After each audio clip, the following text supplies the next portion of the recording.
implicit stuff going on. So if you don't get this right away, don't worry too much about that. But roughly, this single line does everything that bottom half of that program does. I mean, if we go back to here, it's pretty much this line does everything, does that in one line. Okay, it doesn't create the counts and it doesn't print out the top 10, but it does everything in that middle bit. So let's take a look at this. So we all are going to collapse this down. So we have a print, that parentheses the end of the print. And then we have sorted, and remember that sorted takes as input a list. And so that's not too bad and returns us a list. And so we'll print the return from sorted. And then this is the funny part. The fun part, funny part. This is called list comprehension. And we have square brackets and we say to Python, this is a list. But instead of listing the things or having a constant of 1, 2, 3 or append, we are going to create an expression that will act as a generator for all the elements.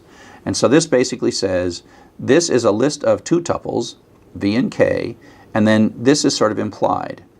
For all kv in c.items. And so this is like a for loop that is sort of driving this. Think of this as like stamp, stamp, stamp, stamp, stamp. However many times it has to make a stamp. And so that's producing a list, right? It just manufactures this list.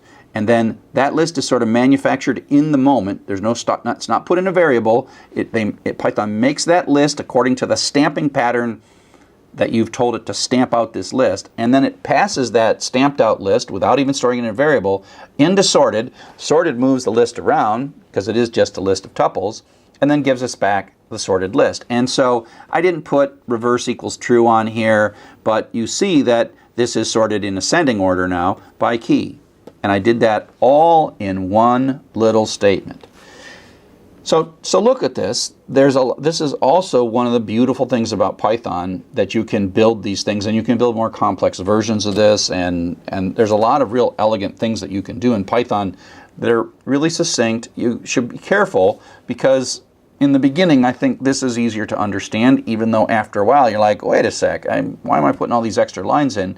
Because this is not so hard to understand, but at some point, you will want to master this more powerful and more succinct version of Python that expresses it in terms of what the data you want to see rather than the steps you want to take. So this sort of finishes up tuples. We've done a bunch of stuff. I mean, really, they're simple and elegant. Tuples, lists, and dictionaries are all related. They're really three different, three foundational data structures, three foundational collections of Python. And we combine those in a lot of different ways. And now in this little bit of lesson, we're going to talk about some tuples.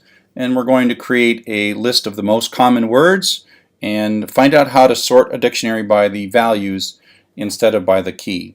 We're going to use the clown.txt file and the intro.txt file. And I'm going to start with the code from exercise 9 that I just did from chapter 9. It's not exactly one of the exercises, but it's very similar to them. And I'm going to make a copy, and I'm going to keep it in the same folder. I'm going to keep it in the EX09 folder and just call it EX10, because this code is going to do much of the same stuff, and it's going to read these same files. And so I've got myself exercise 10. Exercise 9 is still here. Exercise 10 is now what I'm editing, exercise 10. But I'm in the exercise 9 folder. So in exercise 9, we look for the most common word, but we want to find the 5 most common words, which is going to require us to sort. So I'm going to get rid of that code because it's not really how we're going to do it. There we manually looped through it and found the maximum. And so I'm going to just run this. cd desktop python for everybody ex09. And if I do an ls, you see that I've got ex09.py intro.txt. So I'll run python 3 ex10.py and run the clown data, and we see the dictionary, and it's properly making it in this code right here. That doesn't change. It reads the file, reads all the lines, goes through and splits it into words, and then goes through the words and does the idiom of using dictionary get to maintain the counters, and we print it out at the very end. So the new code we're going to write is down here. Okay? So let's first do a few things. If I can say x is equal to the dictionary dot items, and this gives us basically a list, print x. This gives us a list of the key value pairs. This prints out the dictionary, but if we do it this way and use items, it gives us the key value pairs. Okay, and so that's what we got. Key value pairs. Now, we can sort this based on the value, because tuples can be compared. This can be compared with this, and because D is lower than R, then this one is lower. This ran tuple comes after the down tuple. So we can sort this whole thing. And I'll do this by just putting the word sorted here and say, give me a sorted version of that. Now it's going to do it based on the order of the tuples. This is going to be higher precedence than this. So if I print it this way, run it again, you'll see that it's sorted. And now is after and car, it's in alphabetical order by key. And so we could actually print the first 5 up to but not including 5 by adding a list on the slice, a list slice here. And so that will show you only the first 5, right? Except that that's not what we're trying to do. We really want to sort by this. Okay? So, we have this mechanism that can take a list and sort it based on the tuple values. If we could create a list where it was 1 comma after instead of after comma 1 and make it the exact same thing, then we could actually then sort it and it would be fine. Okay? So let me show you a couple of ways, at least one way to do that. Okay? Get rid of this. We're going to hand construct a list. And just call it temp equals, give me a new list, temp equals new list, and then for k comma v in the dictionary dot items, and I'll just start by printing k comma v, so we see, and this is where it's really nice to do these with the clown code first and then only do your test on the bigger file later. And so it's pretty much the same thing. We are going through in key value order, which is dictionary order, which is not sorted at all. Okay.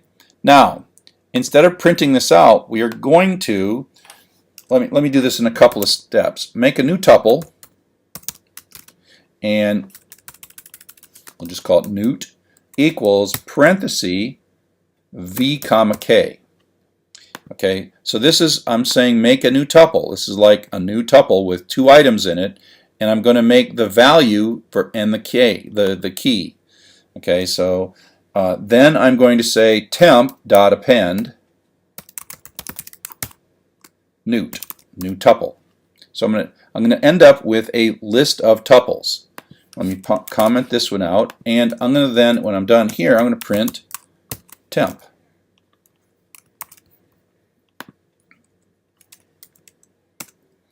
So if I run clown.txt, you see what happens in temp. It's still, well, let's print temp twice.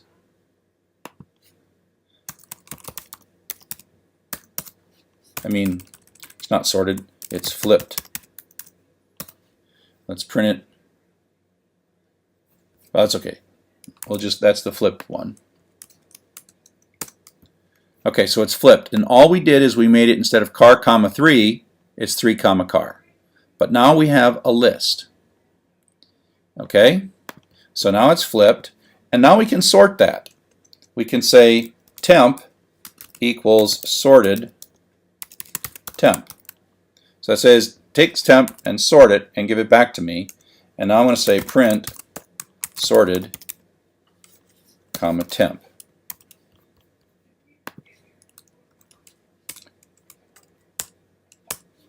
Okay, so here's the first print. When we flipped it, we've got 2 tent, but it's not sorted at all. But after we sorted it, it's sorted by tuple, and the lowest is 1 after, so you'll notice that 1 is the same as 1, so it checked the second item in the tuple, so down comes before after. Fell becomes after down. Intro, on, alphabetical order, but now we get the 2s, so the all the ones sort there, and then the twos